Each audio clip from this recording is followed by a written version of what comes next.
Hi, this is Scott Garibay, and today we're going to talk about Dungeons and Dragons. We're going to talk about Arbor Adventures, my current campaign, which I'm running with the Gold Dragon Master.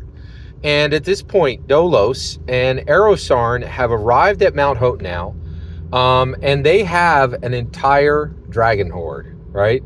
They come to the base of the mountain of Mount Hote now, and they immediately meet guards from Mount Hote now, from Forge Lord Schramm's army of dwarves that are in the mountain, protecting the many treasures that they've built, all the gold and platinum that they've earned over centuries of building magic items and forging weapons for Neverwinter and Waterdeep and other Faerun cities. And so the first thing that happens is the dragon horde is dealt with, right? So Erosarn introduces herself to the guards, and they say, "Hey, what are you bringing into the mountain?"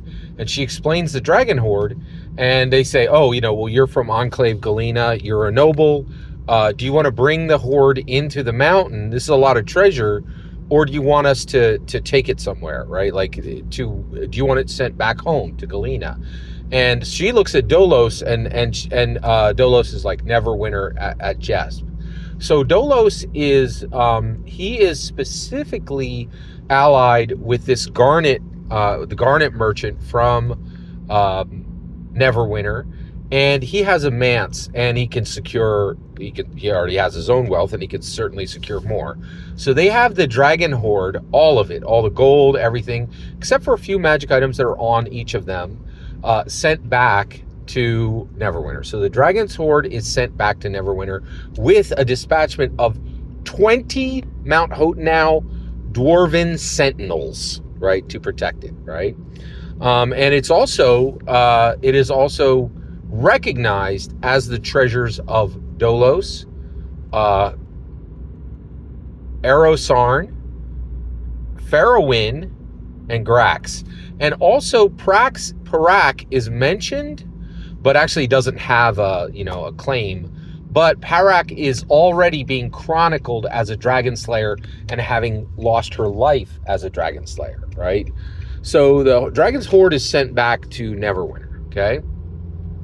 Which is quite interesting.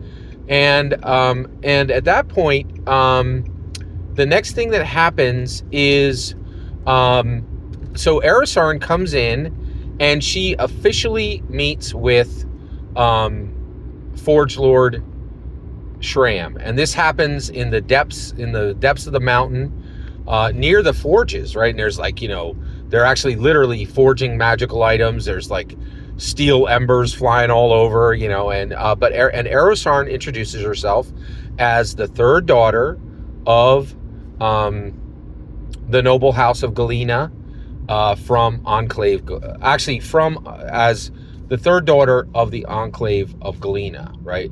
Which is a secret elven enclave. And all of the elven enclaves are secret only to the elves that live within them, right? They're very difficult to find, right? And then she says, I am here, and I've come to honor the 4-century-old allyship between Enclave Galena and the Mount Hote now dwarves. And when you go to war, we go to war. When we go to war, you go to war, right?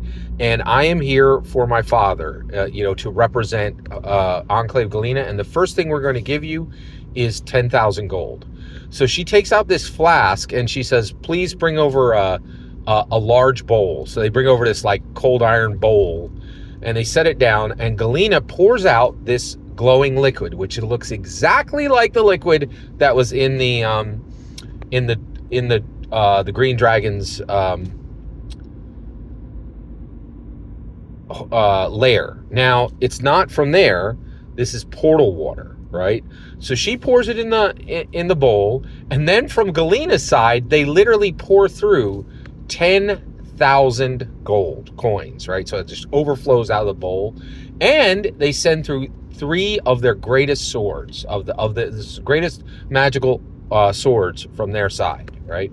And then she, they empty the bowl, and the portal is closed, and there's no communication through the portal. It's only to send items through, right? Because it looks kind of blurry and murky. Um, it actually looks, the water is crystal clear and glowing, but the image is not murky. It's just blurred, right? So there's not, it doesn't serve for communication. It only serves for these items to come through, right? And this is completely, this is a magical effect that is 100% of my, it's a mock. It's my own creation. It's my own magical item. And it's not a magical item. It's a magical water that exists on Faerun, right? In my campaign, right? So this portal water. So then she says, Erosarn says, hey, and then she says, now we currently have 240, we have 300 warriors ready at Enclave Galena. We're asking that you leave 60 of them there, and so that they can protect Galena, but up to 240 of our warriors can be requested by you to go to war with you against the Phandalin human woodcutters, right? And so she says, name the number. How many warriors do you want sent, right? And Forge Lord Schramm says, third daughter of Enclave Galena, thank you for coming. Thank you for honoring our 4th century truce. Actually, pact, P-A-C-T, pact, right? It's more than a truce. Like when one goes to war, the other goes to war, right? And it doesn't matter why, right? And so basically, Galena says, and he says, we would like 80 of your warriors. 220 can remain back to protect your enclave, but send 80 of your warriors. And Galena nods and says that she will do that. And now it's not disclosed then how those warriors will come or when they'll arrive, right?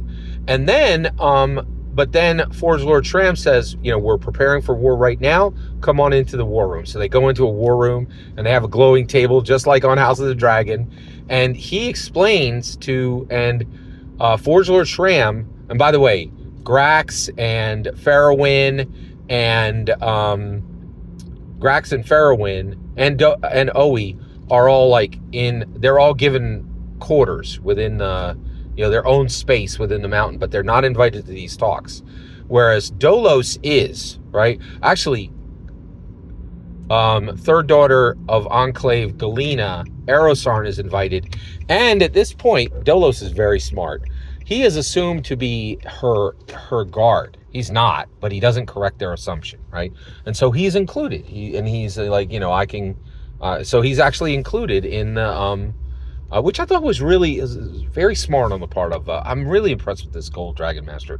One of the best players I've ever played with. Highly engaged, 100% attention on the game.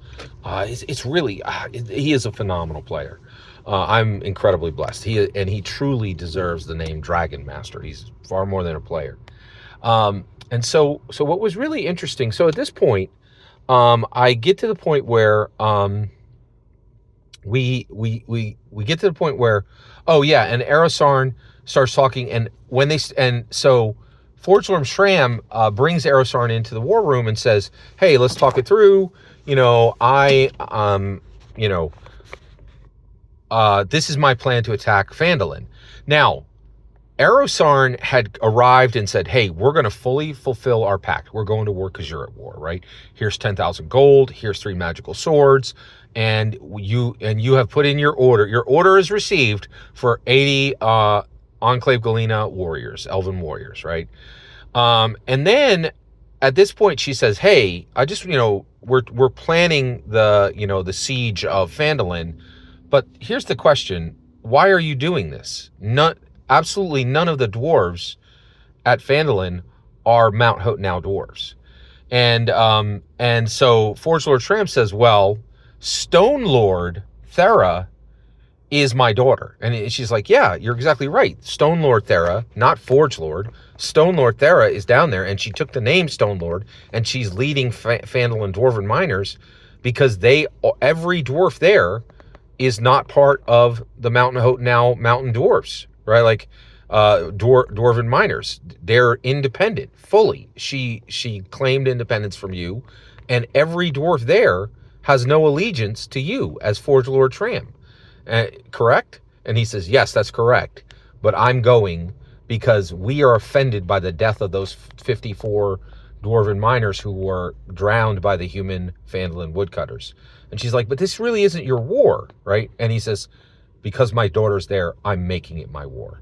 And then she drops it. She actually, before at that point, when she makes her final point, I actually went to the dice roller, right? Like, and I was like, let's roll it up. She's got a persuasion attempt to persuade Forge Lord Schramm. And I always feel, this is odd when you do a skill check for a non-player character against another non-player character, but sometimes it's really necessary. Also, I wanted to give Erosarn a chance to stop this war bloodlessly. Now, for the sake of the story, it's going to be a lot better story if there's a lot of blood, right? But, we are bound by the legacy of Gary Gygax. We can't just tell the story we want, right? We need to tell the story that exists between our desires, the Dungeon Master's desire, the Dragon's Master's desire, and the dice's demand. The dice matter. The dice have to be put in position to change the narrative so that the desires of the Dungeon Master and the desires of the Dragon Master can be denied by fate, by the Math Rocks, by Gary's legacy itself. Every roll with a polyhedral made in a Dungeons & Dragons game is literally powered by the legacy of Gary Gygax, and we have to honor it. And it's what's so special about our stories, right? So she fails this persuasion check, and Forge Lord Schramm says, we leave in the morning with 600 fully armored, fully weaponed warriors of Mount Hotenau, and I want you and all of your party on the front line with me. And Erosarn, draws her sword and says, I will be with you, Forge Lord Schramm. That next morning, they rise at dawn. And then, get this, they make their way all the way from Mount Hotenau through the Neverwinter Forest, and just as a special for Bargle you to every human woodcutter, they actually cut down every tree in their path using siege weapons, right? And so their path from Mount Hotenau to Phandalin is cut, literally cut. They cut down every tree on the way and leave, essentially sap-bleeding stumps the entire way, right? And at the end of that line, I think it's like maybe 50, 75 miles, right? Erosarn, Dolos, Grax, Farrowin, and Oe all arrive. They all get within about a mile of Phandalin, and they're coming through the forest, and they're on the front line with Forge Lord Schramm and with Erosarn, and they see 25 woodcutters screaming, running through the forest, axes high, and they are about to hit the front line of the Phandalin woodcutters, and they're about to hit the front lines of the Phandalin woodcutters, and that is where we ended session 10 of Arbor Adventures. Thank you so much for letting me share this with you. It's a real honor. It's one of the best campaigns I've ever seen in Dungeons & Dragons. Every single word you just heard is my humble opinion on the best parts of Session 10 of Arbor Adventures. The important part is when I get to hear your humble opinion on Crown and Skull, Dungeons & Dragons, your current campaign, or anything else you'd like to give me your opinion on. Please send your traffic in the comments below. Please consider subscribing and have a fetch millennium.